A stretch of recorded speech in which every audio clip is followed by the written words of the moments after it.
Good morning and welcome to Today in LA. I'm Bill Rice and this is my good friend Forrest Lee, Coach Forrest Lee. And we are sitting in this morning here in Troy at the studio while the founder of the show, Mike Amos, is at the beach at Panama City Beach. So Mike is joining us by telephone. Well, good morning to all you folks, and it's great to have a guy like General Forrest Lee and Bill Rice Jr. that can take over the show. Mike Amos will be calling in just any moment there. And we're going to have fun. We're going to have fun, Rice. Today is Friday, TGIF, right? Yes, sir. Thank goodness it's Friday.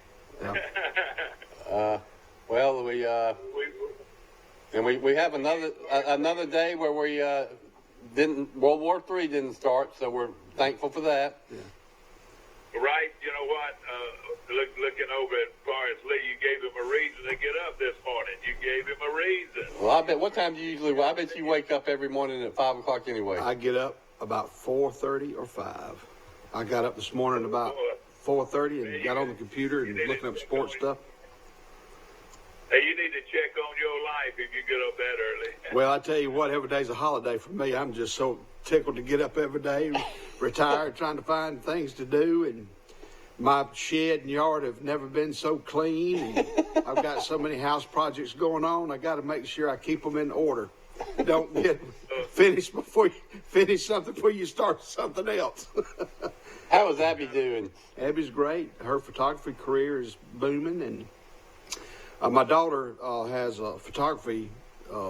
She's a professional photographer now. She is very, very talented. If you've ever seen any of her photographs. She has about 8 weddings lined up and got several calls for 2021. And wow. I think she does some stuff for Troy Life. And she takes pictures for graduation, Triple T, 21, whatever. And how long has she been into that? She's been doing that for about 3 years.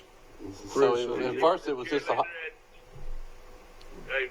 Forrest, you was a cheerleader at Charles Edison High School not long ago. That's right. She's been out of high school for 2 years. She put 2 years under her belt at Troy University, and she's going to back off from school a little bit this semester and focus full time on photography. And she's wide open, and so you can find her at abbyleephotography.com, I believe. I saw the cover photo in Troy Life last month, which was with some friends of ours. She did that shot. The parks? Yeah. Well, that's her second photo shoot. I mean, her second cover. She had another one on the Ellis girls, Allie and Gabby and Emery's wife, Emily. That she did that cover feature as well. And but we're excited for her, and you know, Let me tell you a story about the Ellis, the Ellises. I bumped into Earl Ellis at the post office this weekend, Mike. And I took my son Jack. Let's get Michael here. Let's see. Put all calls on hold. In conference line 1. Put that one on. Conference.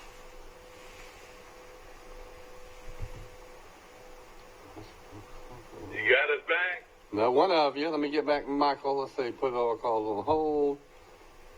Then conference. Then line 1. Then conference. Then line 2.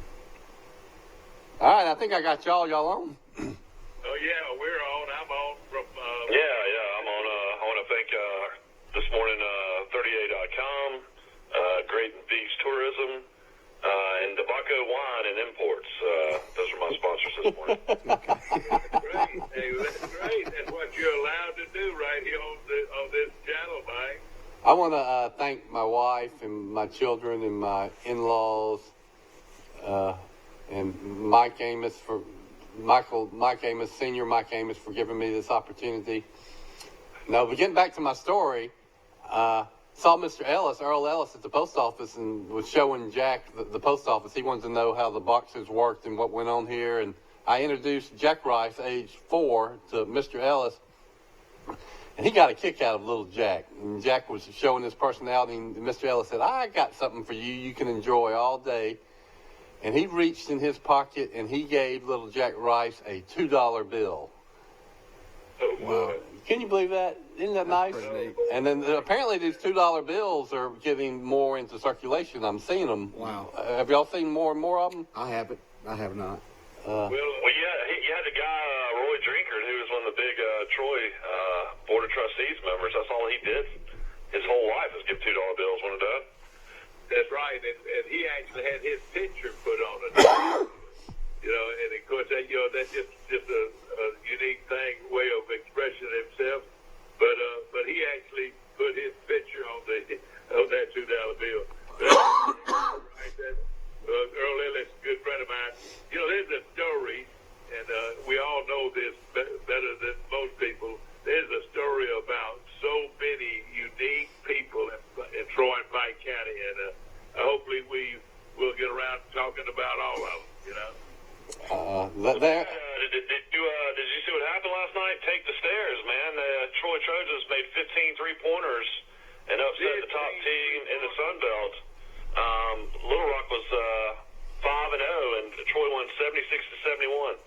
That's fantastic. Is that a record? That's almost a record, isn't it? Well, Dad, we know that what the record is 258 game.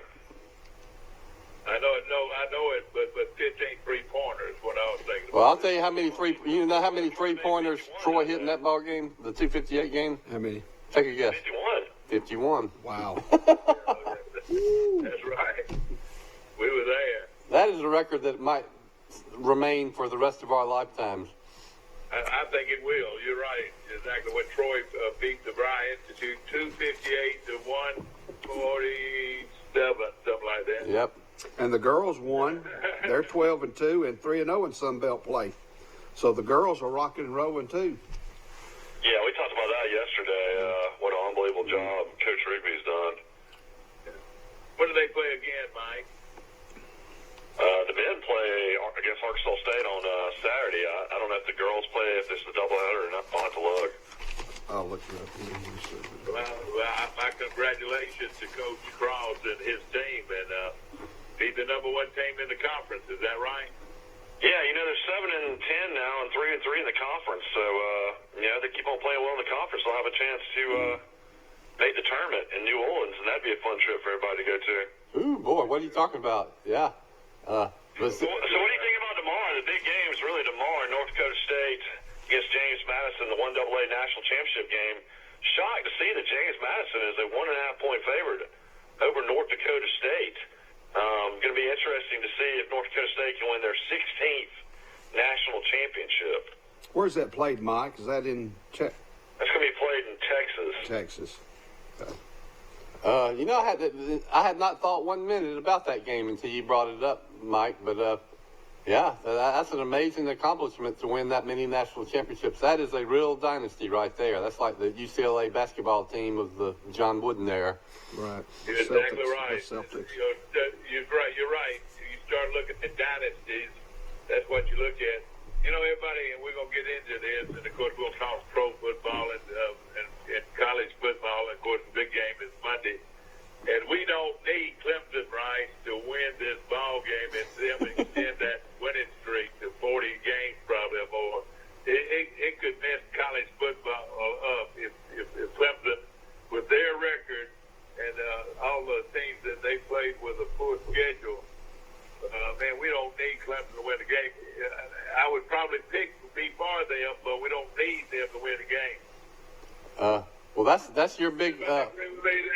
That's your big thrust. I don't, as an Alabama fan, I don't want them to win because they are becoming the team, the so-called greatest team in college football.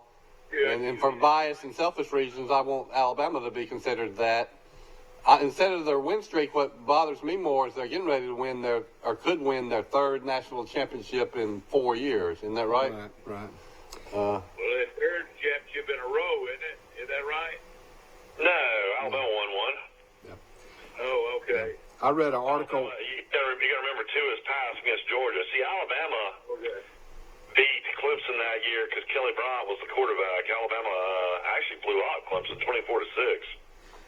Yeah, okay. I read an article this morning on Travis Etienne. What's the running back at Clemson? He's from Louisiana. He said his wake-up moment, he was a freshman playing against Alabama in January of 2018. His wake-up moment, he received the opening kickoff on the goal line, and he got hit so hard on the 16-yard line by a regular player. He said that was his wake-up call. He was so disappointed and dejected after that loss because he's from Louisiana.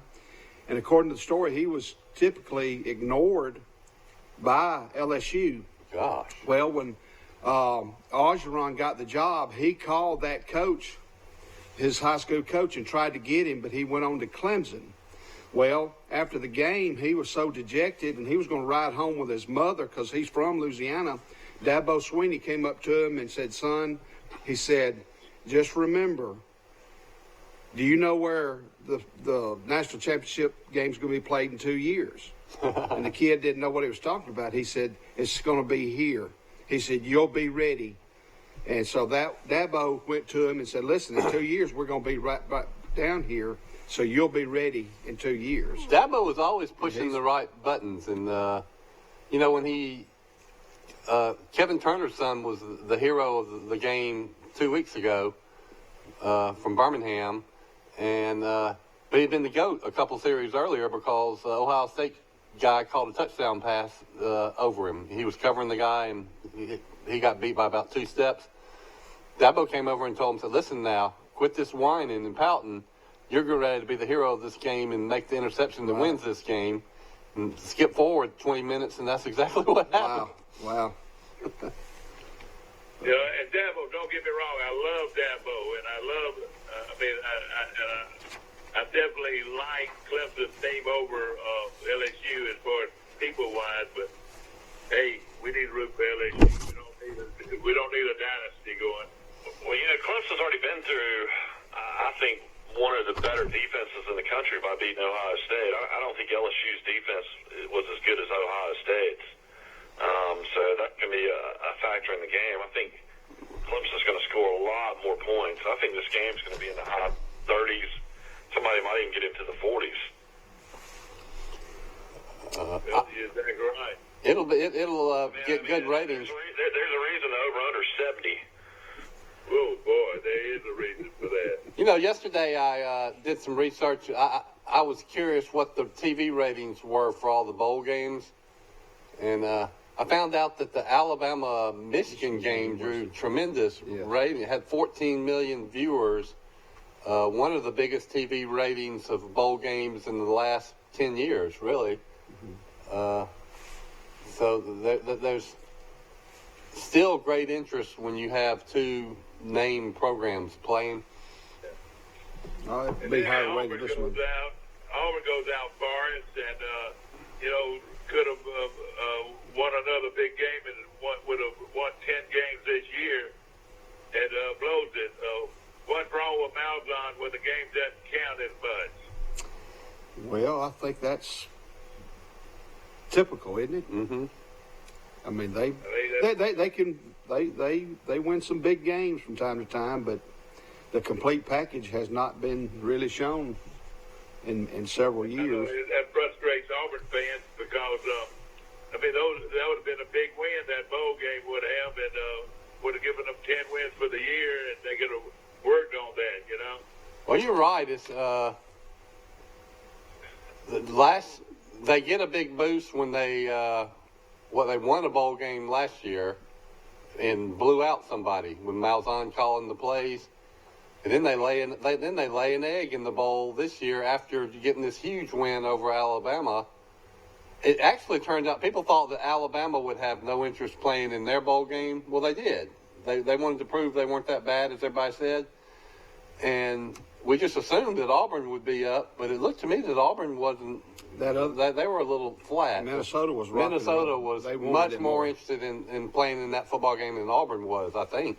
That's right. That's the way the bowl games are starting to look like. The team that wants it the most wins, That's what's happening now in the bowl games, it looks like. Minnesota was rowing the boat. How about the flavor of the Southeastern Conference coaching carousel now? How improved has the SEC got as far as head Boy, coaches? right. Good night. The West is going to be wide open.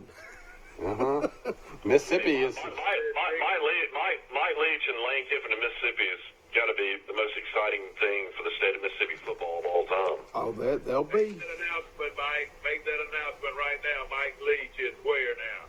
Well, I mean, he signed the papers yesterday. He's the new head coach of Mississippi State. Mike Leach, buddy, he adds a real flavor to the SEC, doesn't he? Mm-hmm. I've got his coaching tree that I printed off this morning. He's got players under Leach who became college or head National Football League coaches. Cliff Kingsbury, Neil Brown, Seth Luttrell, Josh Heupel, and Eric Morris. And he's coached Came under. out of Valdosta State College, where all of it started. Is that right? Yeah, they're all mummy guys. Hal Mummy. He coached under Lyle.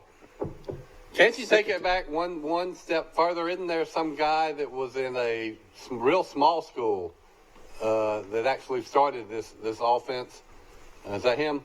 Some team out of Texas. Well, I mean, Mummy started it at Valdosta. But I think Mummy picked it up from somewhere. And I want to Mummy's quarterback at Valdosta was Chris Hatcher.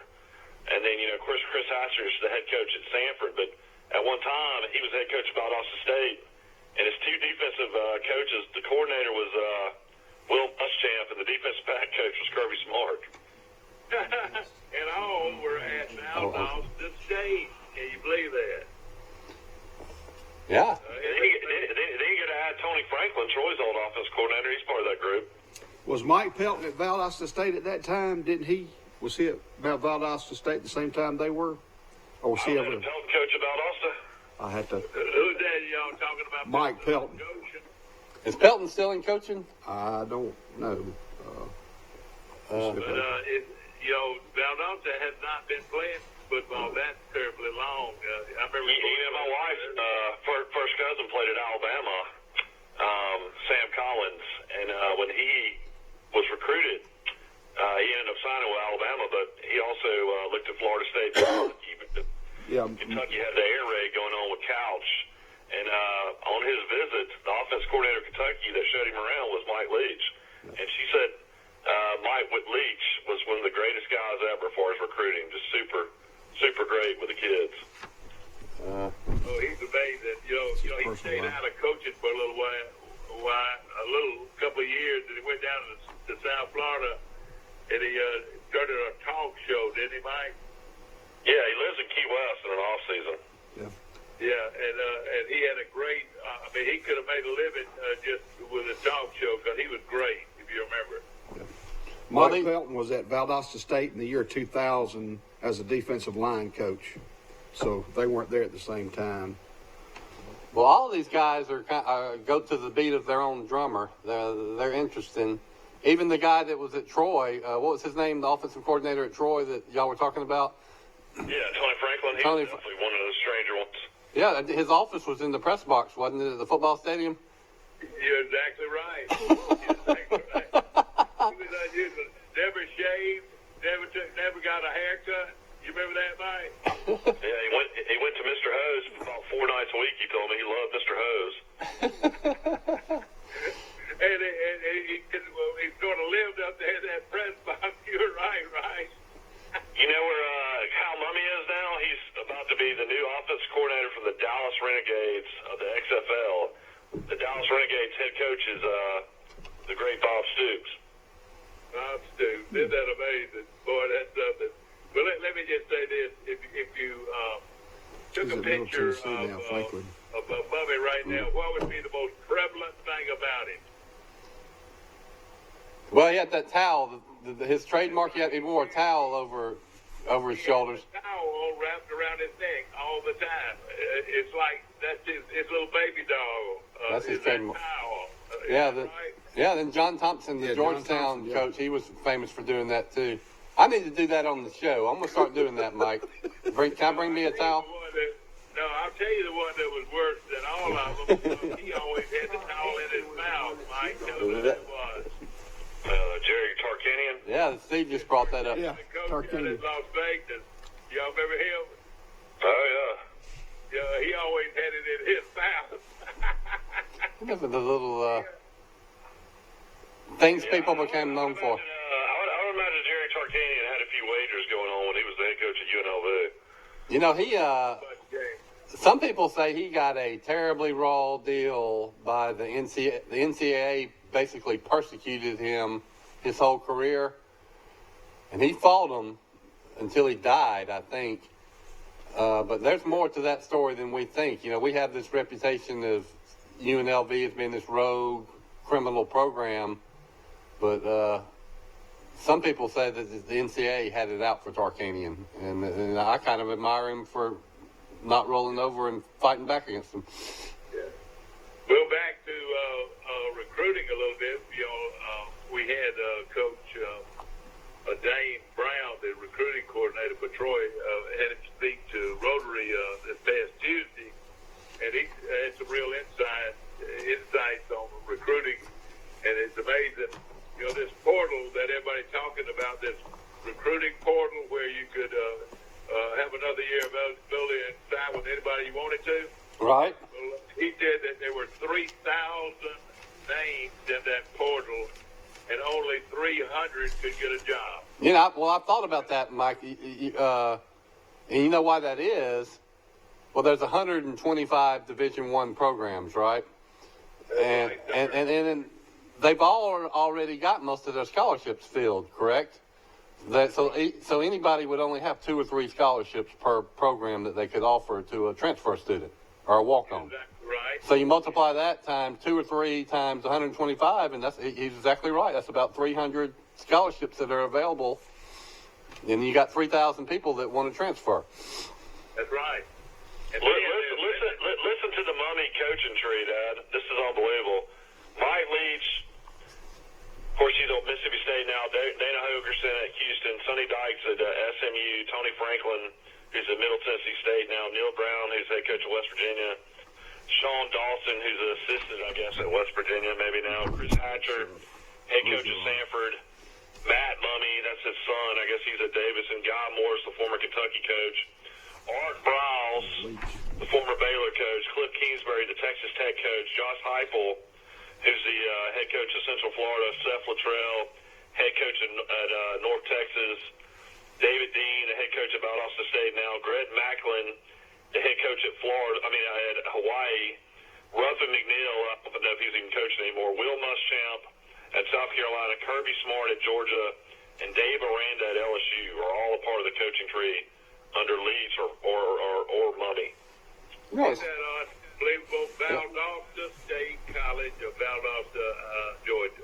You know, I want to research this some more, but I swear I've seen one of these biography type shows that says that all this run and gun offense actually traces back to some obscure Division II or NAIA school that, And I want to say it was out of Texas, or somewhere like the Midwest, or somebody that we've never heard of. Another point in looking at Forrest has done some. I've got every school Mummy's coached at. The only place in Texas he coached at when he was young was West Texas A&M. I'm thinking that's it. It was in Commerce, Texas, I want to say. I might be wrong. I mean, he coached. His first job was at a Corpus Christi Moody High School in Texas as an offense coordinator. Then he was at Aranis Pass High School in Texas. Then his first college job was West Texas A&M, and then he went to UTEP. Yeah, we'll try to get him on our show one day. How about Coach Slamer, Mike, the offensive guru from the coach at Troy? He was one of those guys, wasn't he? Oh, I don't know. I think he played maybe for Leach and Mummy when he was at Kentucky. You know, he has been sick. Hopefully he's doing well.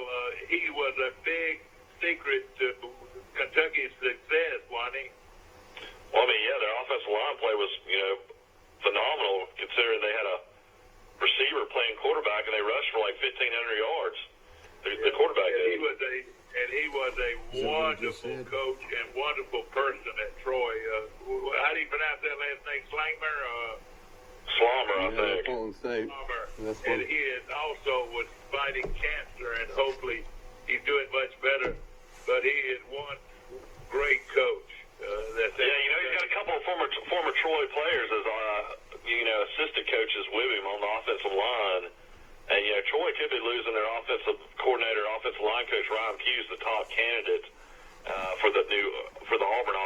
punt job, and then we mentioned Auburn's punt. We mentioned, Troy's punter, who's the kicker and punter, Tyler Sumter, has been a starter 2 straight years. Has done a great job. Is in the transfer portal, and all of a sudden this week it came out the Auburn's punter, who was an Australian kid, is going to the NFL draft. So Troy might lose their offense coordinator and their kicker/punter to Auburn. And I hate that because it's to have one kid that handles both your punting and your extra-point kicking and field goal kicking. Far as that's you don't find that every day, do you? No, we talking about transfer portals and all that. That the leading guy coming to Georgia might be the Wake Forest quarterback, Jamie Newman. He's a dual threat quarterback. That was in the paper this morning that he may be coming to Georgia since Fromm's leaving. Yeah. He was had 26 touchdowns, 11 interceptions. He ran for 574 yards with 6 additional touchdowns. So the Wake Forest quarterback, Jamie Newman, is in the transfer Georgia's portal losing too. a lot. They're losing Fromm. They're losing their running back Swift. Their center, one of their offensive linemen, just transferred to Tennessee. So Georgia is having and I think I've heard that they've lost a lot of juniors to the draft, just like Alabama will. Right. So maybe Georgia will not be as formidable as we think next year, and Alabama plays Georgia early in the season next year. 3rd game of the year. Yeah, that's going to be a tough game. I think Fromm is making a mistake. I don't think he's ready. I just don't think Fromm is ready. They said he's going to go in the late second round, early. I mean, maybe early second to late second, but I mean, he's a guy that's proven, I think, enough that he can play in the NFL. I mean, I think he could be a backup for sure. Forrest wants you to get ready to throw a big party for Coach Pruitt when he comes to Banks. You get ready. We need to throw a big party for him. We'll have a day named after him and everything. When's he coming? Well, he'll be coming to see his in-laws, his wife from Banks, Alabama. Yes, sir. I taught her in middle school a long time ago. See it, and what we'll do, we'll put together a party for him, and have it somewhere over in Banks, maybe at the Banks Buy Right. That'll be a good place. Have a big barbecue party and invite all our friends. And boy, he did one heck of a job. He's gonna get some Coach of the Year votes, Mike. What do you think? Well, I mean, I don't know if he'll get National Coach of the Year, but I mean, he'll definitely, maybe SEC Coach of the Year possibility. But I mean, you got to go with Orgeron. I think Orgeron's definitely going to win the. He ended up winning 8 games. Definitely should have beat Georgia State and should have beat BYU. I remember I watched that game. Oh yeah. So it should have been 10-3 for sure. We were talking earlier about Leach coming to Mississippi State, but according to the news report this morning that Jim McElwain may be heading to Washington State, and he's currently the head coach at Central Michigan. His first year he was 1-11. His second year he went to 8-6. So his name's coming up to replace Leach at Washington State, according to what I read this morning. Michael loves Michael Wayne. Michael loves him since he was at Alabama. You're exactly right, Forrest. He's from the West Coast, so that makes sense. Well, y'all, we need to take a break because we've got a guest that is going to be joining us shortly. So it's getting ready to be 7:30. As usual, we thank our sponsors and appreciate you supporting Today in LA, and we'll be back in a couple of minutes. At the Piggly Wiggly, we proudly support our local farmers and bring you the best they have to offer, all at cost plus 10%. When you shop local, you reinvest in your community. Remember, buy local, shop local. Piggly Wiggly, local since forever. At Marguerite's, we've been designing and crafting custom jewelry for 4 generations. It's an art for master jewelers. There's really no room for error. It doesn't matter how big the diamond is. You don't expect anything less than perfection. What matters is quality, beauty, and value. After all these decades, your engagement ring is still our greatest pride. Marguerite's exquisite jewelry.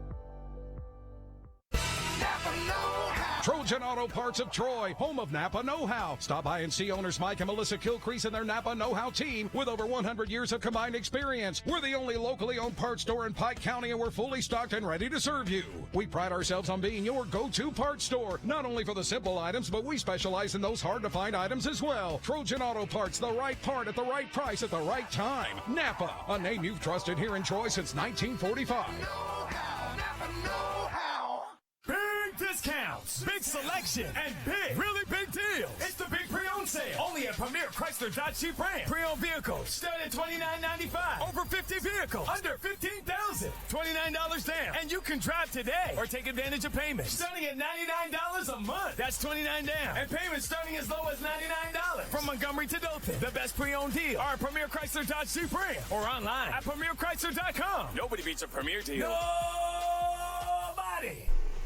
Hello, and we are back, and our special guest will be well known to everybody. It's Tori Lee Averett. She's the director of the theater program at Troy University, but she's also a volunteer and leader in the Troy Arts Council. Yeah. And Tori, we've got big events coming up with the Arts Council, correct? Yes. Tell us about it. We're so excited. We're kicking off our 2020 season, which being a Troy Arts Council member means that you're supporting the arts in our Troy and Pike community. And it lasts all year. We celebrate 2020 with a bunch of performances, about one a month. And this weekend kicks off that whole thing. We got two things coming up. Tonight, Friday night, the 10th, we have a kickoff party downtown at the studio. We got free food and drinks. The band 1211 is going to be entertaining everybody. It's a great event for people just in the community to turn out and see it. And we've got our friends at Sips on the Square. Thank you, Sips on the Square, for providing some discounts on some things that might help you keep your party going for Friday night. We're excited about that. And then our first performance is going to be on not Saturday, but Sunday at 3:30 on Troy campus at the Claudia Crosby Theater. We've got Artrageous, and if you've seen anything around town that looks like this, splatter paint, bright colors, that kind of thing, the Celebrate 2020 theme. The program on Sunday is family friendly. Bring the kids. We hope to see a lot of young people there and young at heart people there. This is a group that performs on stage but does art and dance and theater, music, so really talented people, really exciting show. For children to get in that day, it's only $5. So we think that's such a great way to get young people to come with their parents. And adult tickets walking up to the door is $20 a ticket. If you want to be a member of the Troy Arts Council and get a season ticket for $100, which is supporting the arts, not just buying tickets, but supporting the arts in Troy and Pike County, you can buy a single subscription for the year that's only $100 that takes you through the entire year of performances. So you get in all of these performances for free with your $100 sort of season membership. One ticket. Well, we'll send you a page of tickets. Let me recap and make sure I got this right. Yeah. The event is called a kickoff party tomorrow night or tonight. Tonight, yes. At the studio, and then on Sunday at 3 o'clock in the afternoon, nobody's doing anything at 3 o'clock. The church is over. It's called Artrageous. It's going to be at the Crosby Theater. $5 tickets for kids and $20 at the door, you say. Right. Unless you come tonight to the kickoff party, and in the lobby of the Artrageous show, you can become a member of the Troy Arts Council and get that season ticket to all of these wonderful performances we have throughout the year. You can do all of that. That is a bargain. That is a real bargain for the year. No question about it. And I'm so proud of what y'all are doing at the Arts Council. Hey, we're doing a lot of great stuff. And you should see the acts we have for the 2020 season. If you go to TroyArtsCouncil.com, we've got all kinds of things. We've got coming up in later in the winter in March. Am I right about this? February or March. It just left my head. But we have the world famous choir. Chanticleer is going to come to St. Martin's here, brought in by the Troy Arts Council.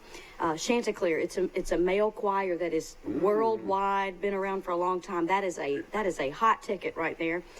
We, of course, have our community band that will be performing throughout the year. We've got the Troy University Department of Theater and Dance. You mentioned I work with them. Our spring musical is Cats, the musical. Not the movie. Different thing. The movie's not getting good reviews, is it? No, it's not. No, it's not. That's what I'm saying. It's not the movie. Well, sometimes the critics are wrong, though, on these reviews. Yeah, I don't know that they're wrong about this movie now, Bill. Have you I seen don't, it? No, I'm was restraining myself from seeing it. But Troy Arts Council is also sponsoring that the production of Cats right here in Troy, so that you get that with your Wow. membership. Later on in November, Mr. Mike, you'll like this. We've got Sail On, which is a Beach Boys tribute show. So for all of you that like that era, it's going to be great. You know, but when I think of Sail On, I think of Christopher Cross's song. Yeah. Remember that Sail On? And I can remember Christopher Cross. He won the He came to Grammy Troy for University. for Years debuting ago. an artist. As a performer? Yes. He was really a one-hit wonder. He had a great first album, and he came to Troy and played at He Sartain did. Hall, and I was there. I was there too. Wow. And his song. What is the date for that beach party? What's the date on that? That's going to be in November. I believe it's November 20th. Oh boy, that's gonna be. I like that. Be a great one.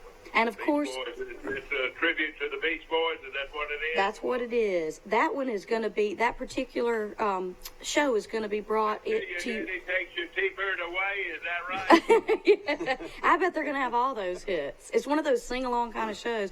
I don't know how many of you got to see The Return, which was the Beatles show that we had just last fall. I thought it was excellent. I Oh, thought it was really? excellent. So great. It was. So you see me out there in those crowds, don't you? Yes, sir. I can see you trying not to get up and dance in the aisles. You're right. And I'm gonna bring the bop to your studio before long. Me and Joe Ray we're gonna come on that bop for y'all. Hey, you come on. We'd love to have you.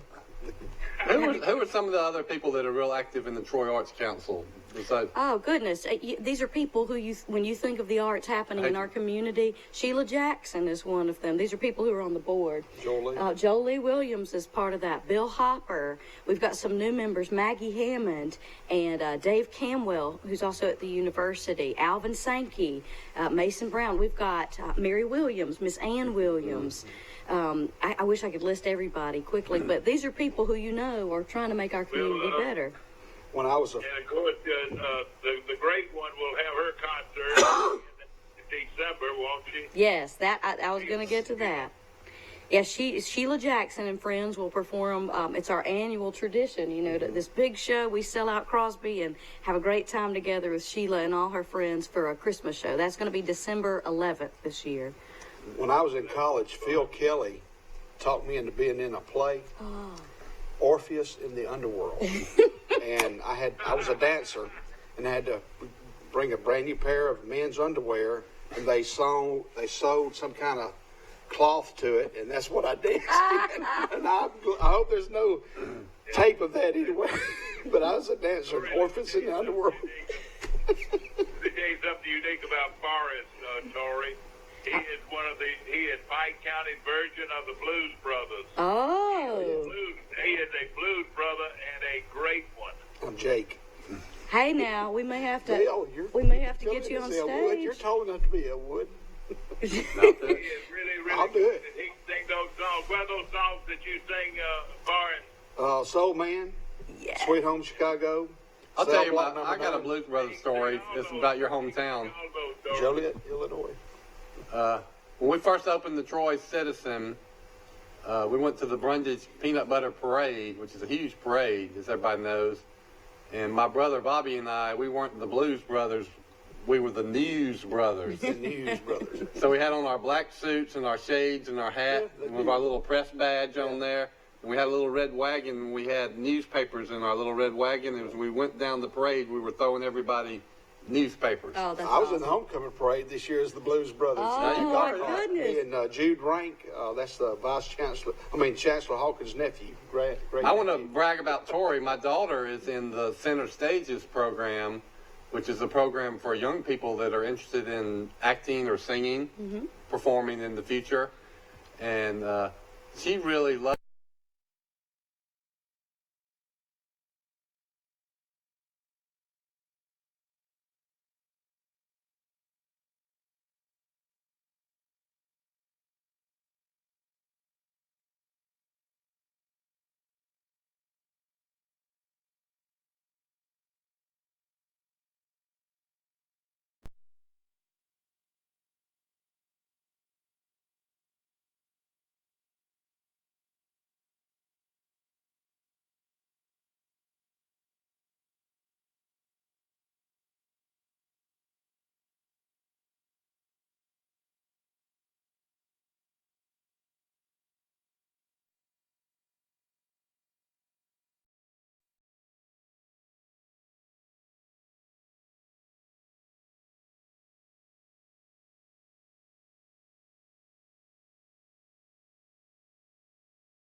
They don't have theater and dance in the schools right now until you get to the high school level, and so we wanted to start them early. And it so was- they yeah. act and do little scenes and. Yes, they sing. This year we're going to be doing we're not telling what it is yet. It's a surprise for the children, but we're going to be doing a full musical production in May for the children. So we're really excited about that. Yeah. Well, I want my daughter to get active in it, and she's real interested in it. And lately, you know, I'm a writer, and so I'll write some little scenes for her, and I'll say, now you deliver the line. But I found Maggie is really good at one thing. You got to write a part for her. Okay. She can do the best fake sneeze and act sick. Okay, we'll So I say we got to get this girl on a NyQuil commercial, you know, that's looking for a cute 8-year-old. That's an incredible talent. The best fake sneeze. She's got a great fake sneeze. And then, but the other day she was doing her fake sneeze, but she said her friends are acting like the doctors that are checking her out and examining her. How old is Maggie? She's 8 years old. 8 years old. All And right. don't forget about Jack. Tori, one thing I've always had to get on them about was advertising these events. And with you heading it up now, I know you'll be on before every event to tell us all about it. Now listen, I don't want you to be saying I'm heading it up, Mr. Mike, because I'm part of the board. I know it, but the promotion, I say so many times, Tori, Yeah. I'm sitting there enjoying it. I said, why is this place full of people? This is the best entertainment I in the know. world. Right here in Troy. Hey, Troy. we're trying to get on it. Like you said, Troy's not a big place, but we got more arts than anybody around. You are right. You know, I'd be happy to see all this. Mike is my late mother. She loved the art. She was a talented artist, oil and watercolor artist. But I remember she was on the group that first started talking about saving that old post office and making it a cultural arts center. And then that Look at that studio, she always thought, she said, we need something for the young people to get interested in the arts. Now, I don't think she was the main leader, but she was one of the people that talked about this 20 years ago. Oh, she'd love to see it now, And so wouldn't look she? where it's actually, love that to see it. vision is being fulfilled. So thank y'all. Yeah, What I of love course. is the murals. Tori, you that remember go on Marcia downtown. Rice? That was his mother, Marcia Rice. Well, she wouldn't have remembered her. I've heard that name. All of these people who have kept the arts alive for people like me who started it as children, and now this is what I do for a living. I never thought it'd be possible, but because of people like your mother, you know, like the Arts Council, like the Johnson Center, this is what makes people have And for opportunity. people that are creative in one area are usually creative in all areas or many areas. I thought of my mom as an artist. You know, she could paint somebody that looked like somebody or do a pen and ink, an oil painting. But you know, one time in Opelika, they had City Theater, probably the Arts Council of Opelika that did it, and they had one of these follies that some towns did. And you know what? My mom ended up being the person that was in charge of the set designs. Wow. I mean, she could paint and make a faux room, look like a real room. But you would have never thought that, Right. but it does translate. You're right, and you know what? A lot of people have stories. Like we got a blues brother over here. We've got a creative writer whose mother was an artist here. Everybody has a story or a connection to something about the arts. If you stop and think about it, That's right. and it enriches our lives. It enriches our community. And I'm with Mr. Mike here. We are lucky to have all that we have in this small community. But you got to have somebody that has programs or special events Yes, to get you introduced to it. right. And Mike, How when I, about the late? How about Mrs. Dick Barr? How good was she, and how good is she? One of the great voices of all time. I'll take your word for it. Jerry Span, and then the great Jerry Span, the late Jerry Span, Yes.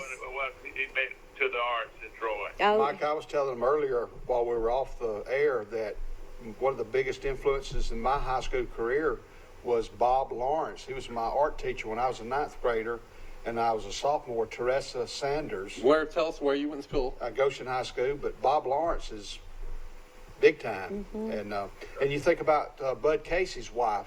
You know, she was here. Is she still here in Troy, Mike? No. Mrs. Casey. No, but she left her I'm looking at her impact. pictures right as we speak. I'm looking at her pictures on our wall down here at the beach as we speak.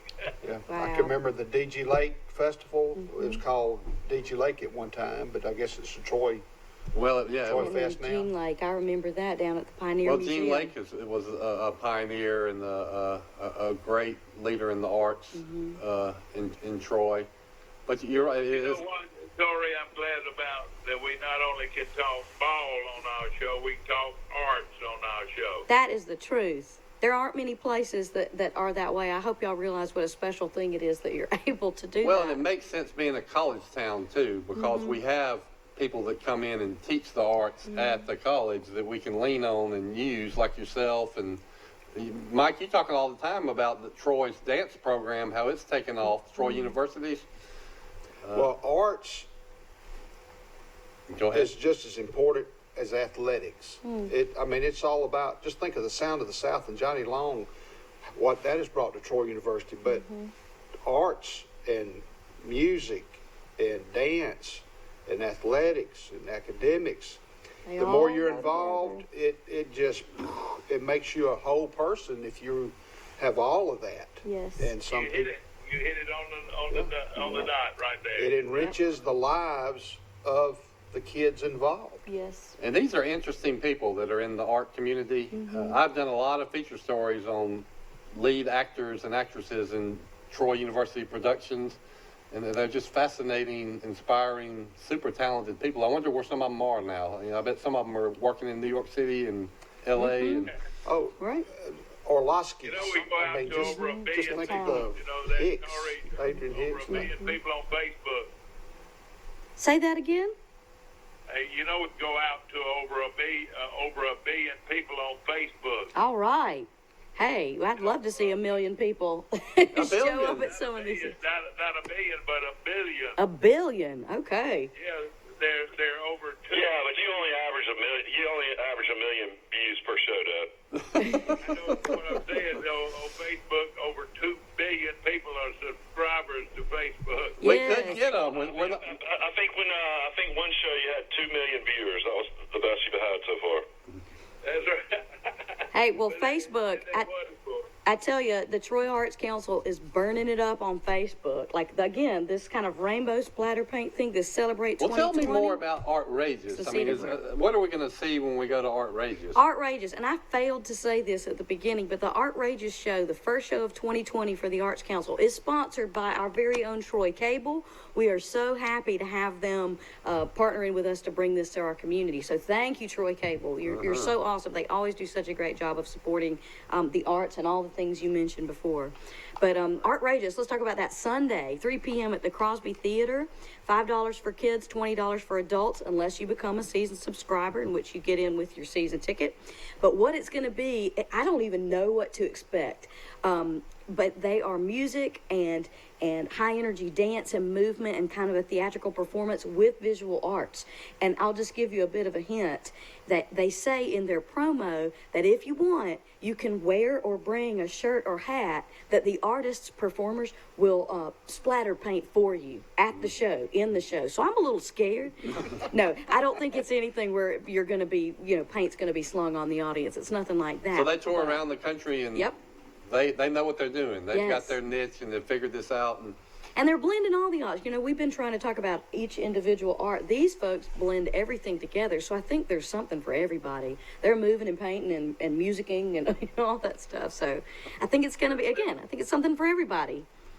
Dora, let me enter this. You can actually buy your season tickets tonight. Is that right? You absolutely can. At the kickoff party at the studio downtown from 6 to 8 tonight, that's free. Just come and hang out with the Arts Council. The band 1211 will be there. We'll have some food there and some drinks. And just come and get to know your community and be supportive and do something fun on a Friday night. And when you're there, you can become a Troy Arts Council member, and you can buy a season ticket. It's kind of like a season subscription for $100, and that gets you into every performance or production or program that we have throughout the entire year. And the more members we have supporting the Arts Council, the more that the Arts Council can do. Yes, exactly. We rely on support. We rely on our membership subscribers. Tori, put me down for that, and I'll drop you a check. You got it. Mike is so great. He is. I'll tell you He's who so else was real active in the Troy Arts Council was my cousin, Brother Chapman. He really supported the Troy Arts Council. The late Brother Chapman, no question about it. So, Bully Chapman Jr.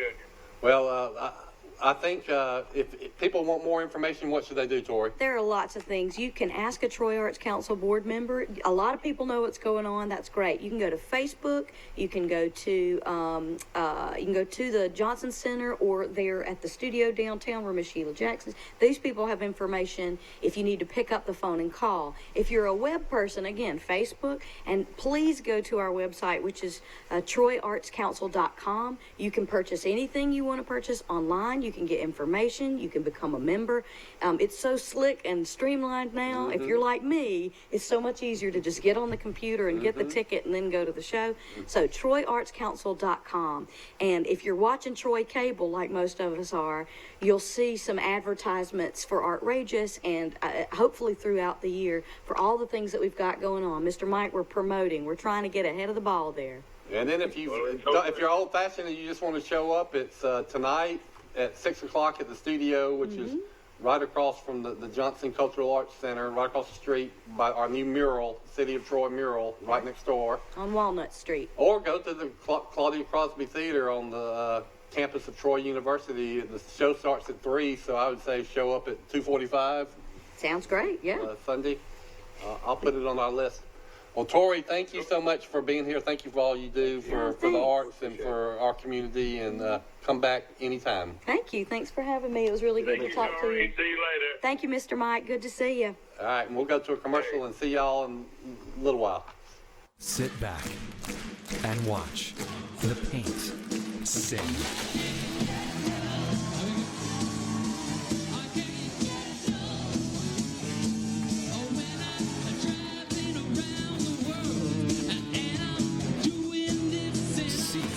Artrageous, the interactive art and music experience. At the Piggly Wiggly, we proudly support our local farmers and bring you the best they have to offer, all at cost plus 10%. When you shop local, you reinvest in your community. Remember, buy local, shop local. Piggly Wiggly, local since forever. At Marguerite's, we've been designing and crafting custom jewelry for 4 generations. It's an art for master jewelers. There's really no room for error. It doesn't matter how big the diamond is. You don't expect anything less than perfection. What matters is quality, beauty, and value. After all these decades, your engagement ring is still our greatest pride. Marguerite's exquisite jewelry. Trojan Auto Parts of Troy, home of Napa Know-How. Stop by and see owners Mike and Melissa Kilcrease and their Napa Know-How team with over 100 years of combined experience. We're the only locally owned parts store in Pike County, and we're fully stocked and ready to serve you. We pride ourselves on being your go-to parts store, not only for the simple items, but we specialize in those hard-to-find items as well. Trojan Auto Parts, the right part at the right price at the right time. Napa, a name you've trusted here in Troy since 1945. Napa Know-How. Sit back and watch the paint sing.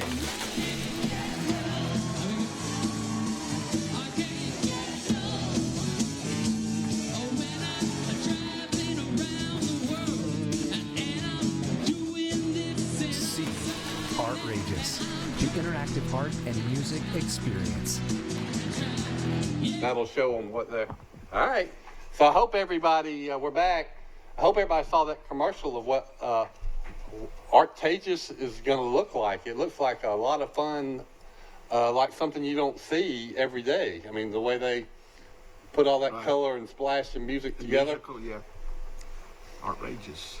So you're going to be there. This makes Troy a greater place to live. It just goes ahead and again shows us what all this is to offer here in Troy and Pike County. Question for you: what is the lawsuit that may come up against the University of Georgia with this offensive tackle, Cade Mays, losing a finger? Do y'all know anything about that?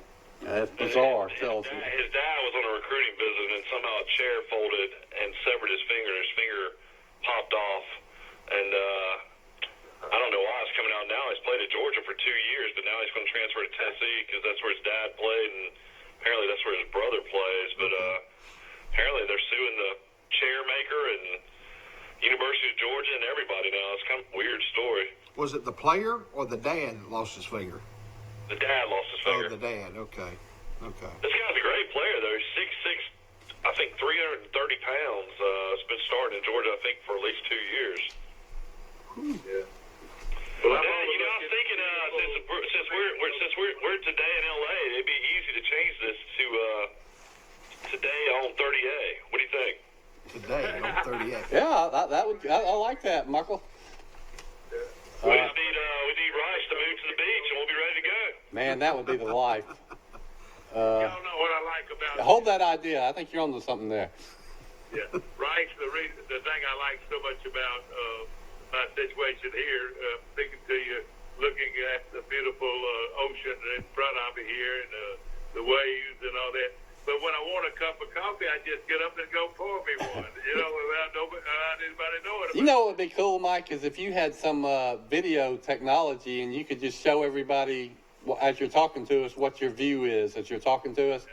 I think we'll be able to do it before long. I've got Scott working. Well, we really need to start doing a fishing report every day while we're down here. We need to do some kind of fishing report segment and have the Jeff Corley fishing report, the Jeff Corley fishing report, or the Steve Camp fishing report. Yeah. Hey, what floor is your condominium on? Six. Location on Back Beach Road. Sixth floor. Sixth floor. We're on the sixth floor. That's perfect. I like that. Not too high, but not too low either. Just right. We're on Front Beach Road. Yeah. All right. Well, hey, speaking about the arts, we need to mention that a new exhibit has opened at the Johnson Cultural Arts Center. And boy, Wiley White, who you know well, Mike, is really bragging about the artists whose work is on display. It's opened up on Wednesday. And the featured artists are Montgomery artist Winfred Hawkins and Birmingham artist Leanna Lethauser Leslie. And I'm looking at some of their samples in the Messenger, and it does look really neat. Wiley says you'll want to come back again and again and spend a lot of time looking at this artwork. But I think this is something that a lot of us probably don't take advantage of, because every one of these shows is great. I mean, you can spend an hour just looking at this beautiful artwork. So everybody be aware that there is now a new exhibit that's just opened at the Cultural Arts Center. And also, I want everybody to know that we have a new director of the Johnson Center for the Arts, Brenda Campbell, very well known in Troy and Pike County, beautiful lady. Yeah. She's now the person in charge at the Johnson Center for the Arts. Well, she loves Troy and is well known. That's a good choice. She'll do a fantastic job. I bet she'll be a guest on our show many times. Yeah, we'd love to have it. And of course, you're right. The arts are very important to us. Of course, we got the big pro game coming up this weekend. Mike, tell us about it. Yeah, I mean, we got playoffs starting in tomorrow. It's interesting out in Vegas how they have all these prop bets before championship games. Some of this stuff's just unbelievable. Some of it's normal, but then some of it's just funny stuff. Like Joe Burrow's passing touchdowns, over-unders 3.5. Trevor Lawrence passing touchdowns, over-unders 2.5. I think he might have over 2.5 passing touchdowns. But then you come down and you look at some of this other stuff. I mean, it's just amazing. You didn't even know that this is even possible, but it's how many times will the Tigers be said in the first quarter? Broadcast. Stuff like that. How many times will Heisman be said during the broadcast? Over, under, 1.5, under 1.5. Home field advantage being said, -120, yes, no, -120. Will President Trump tweet during the game? +400, no, -250. Will President Trump predict winner before kickoff? +200, -300. Will President Trump congratulate winning team on Twitter? Yes, -50, no, +10. Will President Trump call winning coach after the game? -200, +150. Will President Trump wear a red tie? Yes, -1,000, no, +500. This is all during the national championship game. Will Shaquille O'Neal be shown during the broadcast? -200, +150. Will Odell Beckham be shown during the broadcast? Yeah. I mean, the list goes just on and on and on. It's just amazing. I already hear some of these I want to put some action on. But you know what? Some of those could be rigged. Like, how many times will the word Heisman come up? You know, if I'm some guy that doesn't mind making a bet, and my dad is the announcer on the air, I'm going to say, Dad, make sure you mention the word Heisman at least 2 times in this telecast. Are these Las Vegas odds, Mike? Yeah, these are wagers. Yeah. You know, one of the ones I always They call these prop bets. one I always enjoy with the I'll tell you another interesting one. Will there be a scoreless quarter? And I would say no. Oh, yeah, I would too. I would too. That would be, yeah. You know, one you can bet on the Super Bowl every year is the time of the singing of the national anthem. You know, you take a stopwatch to how long it's going to take them to sing, 2 minutes and 12 seconds. And so if they hit that last note and it makes it go to 2 minutes and 14 seconds, it could be big. Well, that's funny you say that. That's funny you say that. That's one of the questions. Will Trump sing the national anthem? Will he? Yeah. If it's got the camera on him, I bet he'd be singing it. And some people No have, question about the red tie. No question about the red tie. you know, some people have said they've shown him lip syncing the national anthem before, and they say he doesn't know the words. And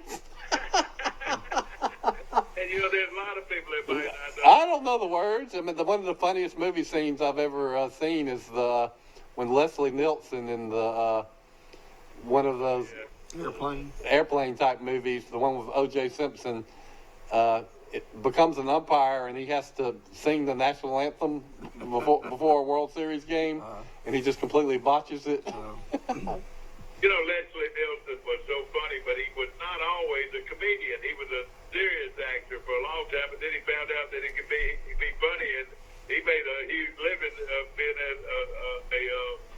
a comedian. Playing off that typecast he had as a serious actor is really what he did. You know, he just stayed in that mode. That movie I was thinking about, I think it was one of the Naked Gun movies. Priscilla Presley was in it. O.J. Simpson was in it. Oh, yeah. Oh, yeah. Well, Yeah, talking about the NFL guys, you got the San Francisco playing Minnesota tomorrow. San Francisco is playing at home, 7-point favored. That game will be on at 3:35. At 7:15, you'll have 2 former Heisman Trophy winners going at it. Mark Ingram's injured. I don't know how much he's going to play. And Derrick Henry is coming off 200 yards against the Patriots. So Titans against the Ravens. That line is through the roof, though. The Ravens are a 10-point favorite. over who? Tennessee. Yeah, that's a huge line in the NFL. You know what the key there is? The key there, can they stop the great Alabama running back? They can't stop him, Tennessee. But if they can stop him, take the opposite.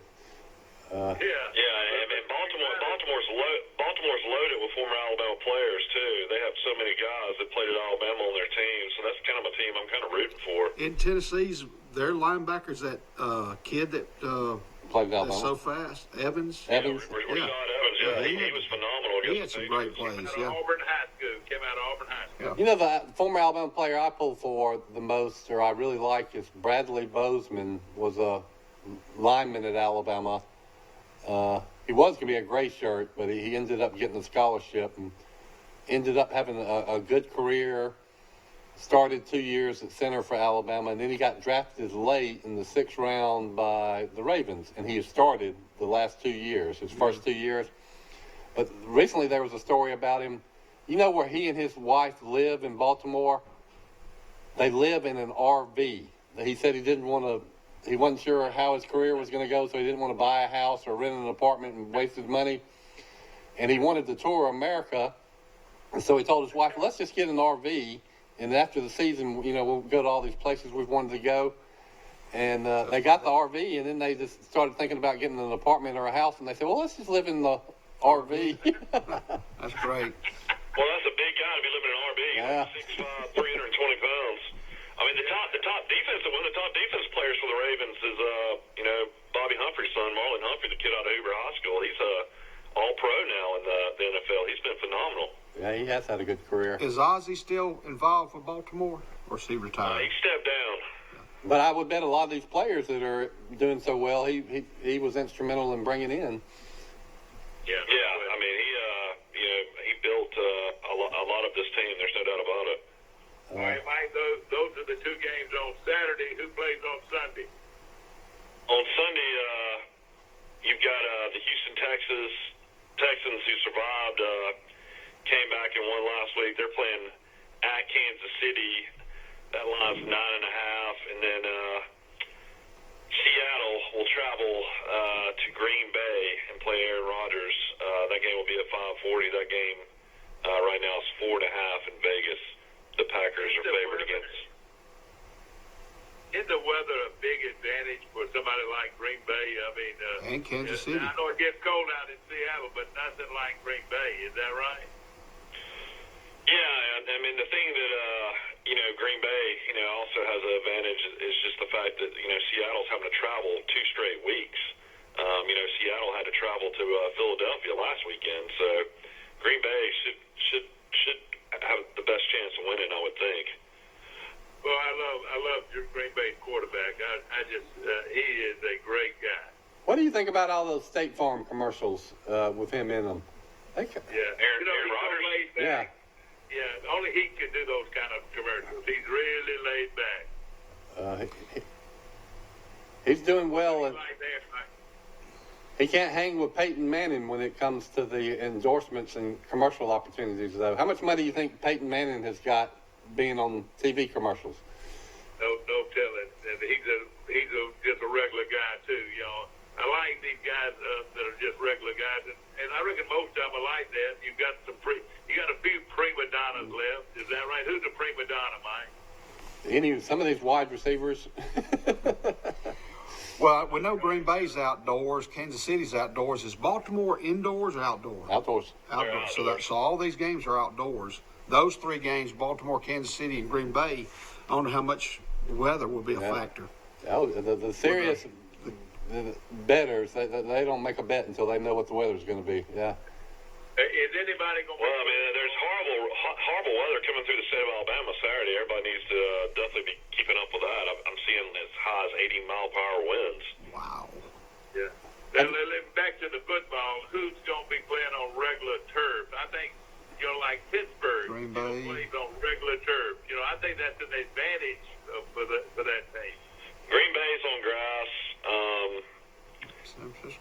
I'm trying to think. Ravens, I think, are on turf. Baltimore might be on grass. Is Baltimore on grass? I think Baltimore's on grass, and I think Kansas City's on turf, but I might be San wrong. Francisco's turf. I think it's the opposite. I think Kansas City's on grass. Baltimore's on turf.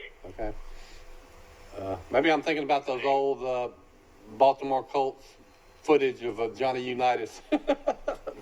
High top. You Black high got top. 2 jobs open in college football right now. You got Baylor that's now open since Matt Rule took the Carolina Panthers job, and then you've got the Washington State job out west. The Baylor job would be pretty intriguing. They're coming off winning 11, 12 games this year. That's a job that I think a lot of coaches would want. Well, it seems like Alabama dodged the bullet when Mississippi State hired Leach, because wasn't the other person they were seriously looking at Sarkisian, the Alabama offensive coordinator? Yeah, I think that is a big, because Bryce Young, part of his recruitment, the kid from California that's coming in, had a relationship with Sarkisian. So it's one of those situations where I think, far as stability, Alabama's lost so many offensive coordinators. I think 4 straight years they've lost offensive coordinators. So this would be nice to keep Sarkisian another year. Well, I wonder if Baylor will go after him now. Well, I don't. It makes you wonder. Who they'll go after. There's Napier had a great year at Lafayette. He won 11 games. He's a guy that they say turned down the Missouri job, was candidate for the Mississippi State job. I'm trying to think of some other young coaches. I would think eventually Brian Harsin out of Boise State would like to make a move, and Baylor might be a good fit for him. Who are some other young coaches out there that are ready for a big time job? I don't know. You seem like you're really up on top of it. You've named some really good ones. I keep thinking that. I think the Baylor job's a job now that they're definitely competing for the Big 12 title every year. It's going to be interesting to see who gets that job. I keep mentioning Bill Clark, but apparently he's happy at UAB, or nobody's interested in Bill Clark for some reason. He's making $1.6 million at UAB. That's not too bad. Well, and he probably could have that job for life. You know, they love him because he stuck with the program and brought it back from death. Well, you got to feel for Neil Brown. If he just would have held out one more year, boy, he could have had any job he wanted. But, you know, West Virginia's not a bad job. You're about the only game in town up there, and as I've heard him say on the radio, that program has more tradition than you might realize. So I think you're right that he could have had a bigger job, but the West Virginia job's not too bad. And he's the conference he's in. He probably could have had Florida State, maybe. Yeah, no question. The median, I would think Leach would probably get $4 million to go to Mississippi State. Is that right, Mike? Probably around $4 million. I would think, yeah. I would think at least that.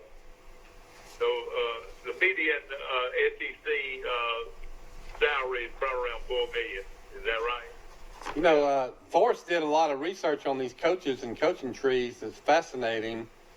And one thing I've noticed about a lot of the coaches today that have been ultra successful, it's kind of an oddity, is a lot of them never even played college football. And There's five that haven't. Mike Leach did not play college football. You know, Franchione didn't play college football. I think Chiswick really didn't play college football. Malzahn, I mean, he was on the team, I think, for a year or two as a walk-on. I tell you who was not a college player was the Duke coach. He never played. That's right. It says He was a student manager. You know what? He was a manager at Alabama. It says he's one of five coaches. Leach did not play. Manny Diaz, Elijah Drinkwitz at Appalachian State, David Cutcliffe at Duke, Sonny Dykes at SMU, Ryan Silverfield at Memphis. According to what I did not play, these Division I coaches did not play college football. I remember, and there's coaches that are coaching high school football that didn't even play high school football. I remember, he's from Troy. Michael Beasley was the defensive coordinator for Coach Grant forever, and then became the head coach at Pike County High School. Did pretty good. Still might be coaching, but he never played high school football because I was at the school. He was a big baseball player. The Greenville High School head coach played golf in Troy. He never played football. McClendon. And he's done pretty well, you know. The top coaching candidates right now for Baylor job are Sonny Dykes at SMU, and he had a great year. He went over 10 games. Of course, he looked horrible in the bowl game. So that's the name to look at. You know, you got to remember he used to be the head coach at Cal as well. And this would be a great feel-good story. The coach at Arkansas State, Blake Anderson, of course, he lost his wife to breast cancer before the season, and he's done a good job at Arkansas State. He's a possible candidate. So that would be an interesting hire. And then Billy Napier, who we mentioned at Louisiana Lafayette, is also a potential candidate. You would have thought Napier would try to get a $4 million job. I doubt if he makes even $1 million at Louisiana. Also, Dad likes this guy, Willie Fritz, the Tulane coach, is also a candidate. He did a good job at Tulane. And then this guy is I think, over 10 games, 2 straight years, and people don't talk about him near as much. I think Neil Brown beat him out for the West Virginia job. Is Cincinnati's coach Luke Fickell is also a candidate for the Baylor job. And he's done a great job. You're right, no question about it. Tell us about now. Of course, we've gone through the pros, and then Monday night, of course, is the big one. Clemson against the Bengal Tigers of LSU. That's going to be a great game. The matchup is super. They both have great quarterbacks. They both have big old strong offensive and defensive fronts. This is a great matchup. This is probably an evenly matched two teams as we've seen since they started doing the playoffs. Let me ask you all this. Does it hurt New Orleans in a way that LSU is in the national championship game because people are going to be less likely to go and spend 3 or 4 nights in the hotel room because they live right there anyway? Or do the people in Baton Rouge or other parts of Louisiana come and stay in New Orleans for a couple of nights and spend money in New Orleans? Yeah, I think they still do. I mean, New Orleans is such a me one of the greatest cities in the country. I mean, I still think they would sell out every hotel room in town. That's got to be one of the highest tickets in a long time. There are two great towns to eat at in America. Name them. The two greatest towns to eat at in America. New York and New Orleans. Yeah, bomb. I got one bomb in New York. I'm sure it is a great place. But how about San Francisco and New Orleans? Yeah. That's what I don't know if I put San Francisco up there. Well, it's a great restaurant town, too. I've never been. Y'all probably been, but I hear it's one of the, arguably the most beautiful city in America. I was there last Yeah, year. you got to be in phenomenal shape. It's the hilliest place in the world. Hillier than Troy and Thrill Hill?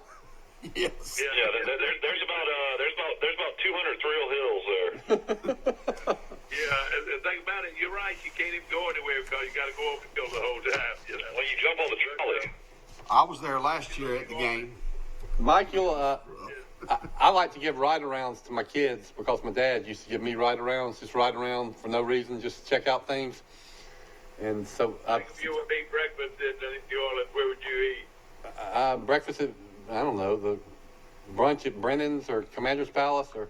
You go get the beignets. Yeah, or the beignets. But how about at Mama's, Mike? How good is Mama's breakfast? It's all right. You know, you're talking about Brothers? Mother's restaurant. Mother's, yeah. It's all right. It's not as good as they make it out to be. They're more known for their po' boys. Yeah. What time of the day will that game be on Monday night? What time will that be? Kickoff. Be 7 p.m. Well, they're gonna be some drunks, buddy, like you've never seen in your life. They're gonna get up early. They're gonna start partying all the way through. That's gonna be a rocking place. I would think that if I was a single man just wanted to have fun, I'd go down there without a ticket and just be amongst all of that fun. But, I didn't go to the Alabama LSU game in 2011, but my brother Rush did, and my niece Chapman, and they said it was a madhouse. And there were about 50,000 people there that didn't have tickets. They were just down there to party. I was at that game, and I don't know how many fights almost happened outside the Superdome with LSU fans because they were so obnoxious because they'd beaten Alabama in Tuscaloosa. And then after the game, I mean, like literally, I've never seen fans almost weeping walking out of the stadium. And then we went out in New Orleans, of course, we're down on Bourbon Street, Canal Street, and all the different places to go after the game, and LSU fans were just nowhere to be seen. Which you can't blame them. They'd been undefeated the whole season and beat Alabama and lost the national championship game 21-0. It wasn't even close. Yeah, that's what I've heard similar. A lot of stories that the LSU fans are fun for a couple hours or half a day tailgating before the game, but they kind of get old after a while, and then if they lose, they turn. Mike, hit the showers. You are Alabama fan. The greatest moment of all time in a bowl game would have had to been in 1992. Give me the name of the two teams that played and who won the game. Oh, you talking about Alabama, Miami? Alabama, Miami. And who was their coach? Gene Stallings. You had Gene Stallings against Dennis Erickson? Mm-hmm. Yeah, and tell us about the game. Were y'all there? Well, Jay Barker threw for 40 yards, and Alabama won by 3 touchdowns. All right, I got a trivia question. The greatest play in Alabama history, I still think, is Teague running down Lamar Thomas and stripping the ball. Yeah. And technically, that play didn't count. Technically, it was not even a play, an official play. Yeah, Alabama had a defensive penalty, which would have been a touchdown if he would have scored. But it still counted. That's right. So they would have declined that penalty, so it still mattered. Actually, it worked out fine because they tackled Teague after he stripped the ball, and Alabama would have had the ball way back there. Because it was a penalty, they ran another play. Alabama stopped them. They punted. Alabama actually gained about 15 yards from where Teague had the ball.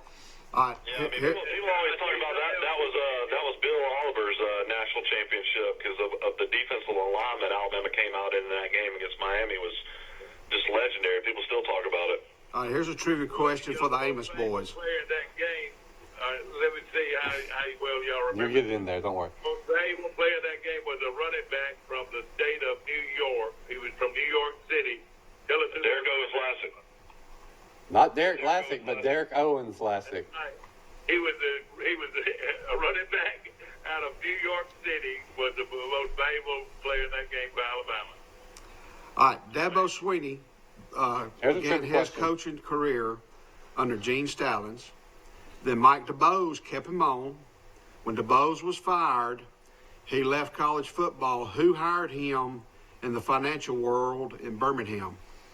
I knew he went to work I thought it was real estate. Who but was it hired him? I don't know. He played at Alabama. The guy that hired him. Jerry Duncan. The guy also has in-laws here in Troy. Oh, Rich Wingo hired him. Rich. Rich Wingo hired him. Rich Wingo's wife is a sister to Alan Jones's Yep. wife, Miss Vicky. Vicky Jones, you're right. That's Dabo Vicky Swinney and got a Alan. job. The Wingos are Wingo is the brother-in-law of Alan and Vicky. Right. And now he's in politics in Northport in Tuscaloosa. What is that? And he's a great guy. But he gave Dabo a job in the financial world after he was fired. And he was the strength and conditioning coach at Alabama for a while when his NFL career finished. And then Coach Bowden hired him at Clemson. And now we know the rest of the story. Tommy Bowden hired him. At Clemson. Yeah, he was the interim coach when Bowden got fired, and Went I don't know 6-2 who the after athletic that. director was at Clemson at the time. Decided to make him the full-time coach. And it took him about 6 or 7 or 8 years to win the national championship, but he kept getting Better and better every year. better. What a great show today, Rice. Great show today, Rice. Well, I didn't do anything. We're going down the stretch here with Well, I'm looking at myself in the monitor. I need a haircut. So We would like to thank Sunnyside Grill, Thomas's Donuts, Captain Anderson's. if anybody wants to cut my hair, we'll work out a deal for you. I'll mention you on the air. Just get a bowl, put it over my head, get the scissors out. The greatest barber in town's right down the street, Raymond. Ramon. Yeah, you can't go wrong with Oh, you're right. it. Let's get ready for the big kickoff on Monday, and of course, everybody. Who's going to win the game? We didn't even pick it. I'll pick Clemson. I pick. We'll be on the air. We'll be on the air Monday morning. Okay. Are y'all going to be here Monday, or Mike? Yes, sir. We'll be here on Monday. I will not, but Dad will. Are you going to be in Troy, or are you going to be at the beach, Mike? I'll be at Troy. All right. Well, he'll be back here in my chair. You do a great job. Forrest, thank you for being Thank with you, us Mike. today. All right. Well, everybody, thank you for being with us. Support those events we mentioned today. And if you missed the show, it'll be re-aired today at 1:30 here on Troy Cablevision. So thank you for viewing, and we'll see you again on Monday morning. Be safe. Go Trojans. Go Trojans. 2020. Happy New Year.